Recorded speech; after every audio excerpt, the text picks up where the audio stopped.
The Minister of Works and Housing, Babatunde Fashola, on Tuesday said that governors were more responsible for the development of their state than the president of the country. In his speech at the 6th edition of the Gap Fest, an annual program of the minister, Fashola also pointed out that state governors were responsible for the security of citizens in their states alongside the federal government. He pointed out that there is nowhere in the Constitution that security is listed as the responsibility of the federal government or president alone.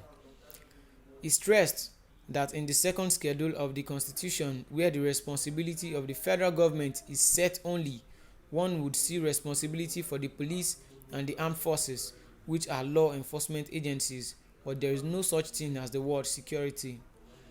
The minister said that security was an all-government affair. It is supported by Section 14, subsection 2b of the Constitution, where the word security is used.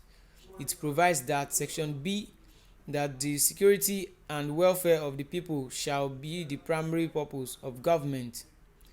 However, he added that the Constitution does not state which government, and his own view is that it is every government, both local, state, and federal, stressing that security involved more than the deployment of armed personnel, that it is the effective deployment of socio-economic resources to create a state of harmony.